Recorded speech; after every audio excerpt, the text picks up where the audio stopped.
everybody. Good morning, good evening, depending on wherever you are. And whenever you decide to do gratitude practice, there is no hard and fast rule. Sometimes I do it in the morning, sometimes I do it in the afternoon, sometimes I do it at night, sometimes I do it multiple times during the day. So, we are going to do our gratitude, the stone practice. So, this is my coffee, by the way. Today it says, every day is a fresh start.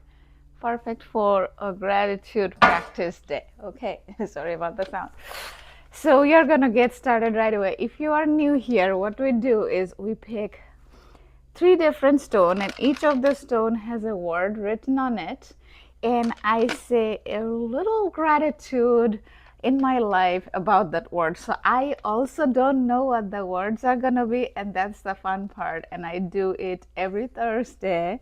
And yeah, I have a transformational gratitude journal coming up in a couple of weeks. It should be available on Amazon. So end of May, it should be available on Amazon. Okay, so let's start with the first word. I'll try to pick one from the bottom. Breathe. Perfect turn, perfect turn. Breathe. I'll let you guys see it. I think I had to hide behind the camera for you guys to see it clearly. Oh, I am so grateful for being able to notice my breath, because as long as we are alive, we are always breathing, right? But we forget. Breathing is supposed to be one of the easiest way to get our conscious mind and subconscious mind in sync, because subconscious is what is helping us to breathe constantly, and all our body organs that is functioning, we are not thinking about it, like it's digesting food. It is also the heart is pumping, all of that is happening, but we can't really regulate them. But one thing we can regulate is our breath a little bit, right? If we want to hold on to it for like 5 seconds, we can hold on to it. And that's how, like, when we get the subconscious and conscious mind working together, it's really amazing. And we can do that, like, other than human beings. I don't know birds or animals, if they can do it too or not. So I'm just grateful that sometimes it is just one simple breath.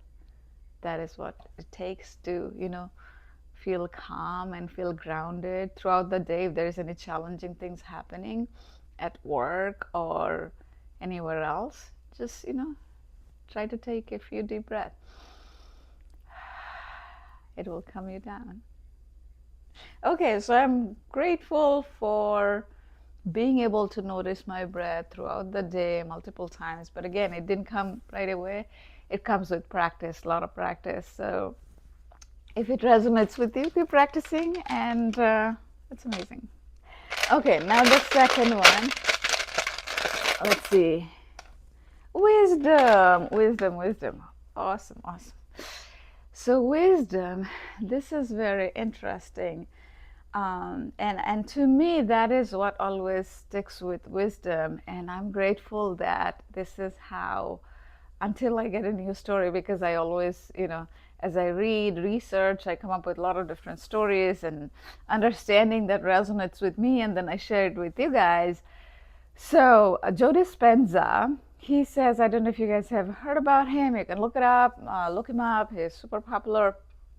So Joe Dispenza says, when a past experience that can be challenging, when you can recall that experience without the emotion attached to it, it becomes a wisdom. So I'll give you an example. Say if you're recovering through divorce and you're in the healing phase, and this is what we talk about most in this channel, and you had some traumatic experience, and it may take time. It might take 6 months, a year, 6 years. You never know how long, but as you're doing it, at one point, after your healing is mostly done, you will be able to look back on those memories and think about what you have learned from that experience, right? Like how it is helping you to live a better future, how it is helping you to teach others about these things and so many things. So it's like you are not, because the emotion is touched with the body, and the body is the subconscious. So our conscious mind recalls that experience, and the subconscious, the body, pulls that emotion, that it was sad, it was scary, or whatever that was, right? Different people have different experiences. But then it becomes a wisdom when we learn something from it, and it doesn't bring the same exact emotion, because that means we have overcome that, we have learned the lesson that was designed either by divine, the universe, or God, whatever resonates with you. So I am grateful for that wisdom that I always carry it with me. What Joe Dispenza said, that all our past experiences, and I say this a lot too, 8 billion of us have 8 billion unique paths, and we all have so much that we learn through our life experiences. And everybody is like, full of wisdom. And so share your story. That's what I always say, to share your story. You can create your channel. You can write a blog. You can write a book. You can comment here. Whatever resonates with you, share your story, because you never know who is going to be inspired from your story. When I started this channel, I didn't know so many people will be inspired with my stories. So, just do it. Okay, now the third one. Let's see. One from the bottom. Desire. So I am, okay. I had to hide myself so you can see the word clearly more. Desire. I am so grateful that I am walking on the path of my deepest dreams and desires. So I'm going to be talking more about it in one of the upcoming videos. You will see that I call something rich quadrant. It's an acronym. R is for relationship, I is for ideal life, C is career, H is health. So the relationship, career, and health is very self-explanatory. I is the ideal life. That is all about our deepest dreams and desire. Why I say it as an ideal life is because, if I could, I would go for my trips once a month. But once a month becomes a little challenging unless you are fully retired. So I still do once in every 3-4 months, like, short trips. If you have been following me in this channel, you have seen I go to log cabin, I go to little resorts, I take my daughter there, and it's fun.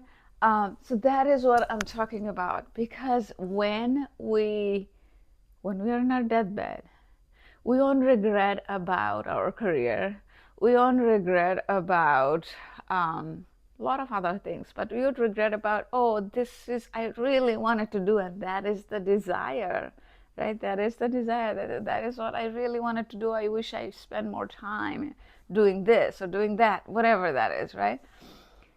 So I'm grateful because when I started doing this, starting last year, my thing was that, people talk about what to do if you were to die. Think from that point and then live your life, so that you don't have regret. And that's how I started doing, and a lot of time we keep postponing that. But I'm grateful that I'm living my desire as best as I can, right? As time goes by, things are going to be different. Like I say sometime that I want to go to Europe, like France, Italy, Switzerland. Those are the 3 places I definitely want to go in the next year or the year after. But anyway, for now, I can at least go to the close by places. I want to go to Hawaii, maybe someday to Alaska too. I want to go travel a lot of different places. But that's the thing, your midlife gives you the opportunity, especially if you have broken up from a long-term relationship, if you had divorced from a long marriage, things are sad, it takes time, you want to heal, you want to recover, but after that, it's time for reinvention. Take the time, reinvent yourself. Breathe, think of the wisdom that you learned from the experience, and finally live your desire, deepest dreams and desire, because that's the second chance in life. Okay, with that, enjoy your day and evening. Take care. Bye. I'll be back next Thursday. Bye.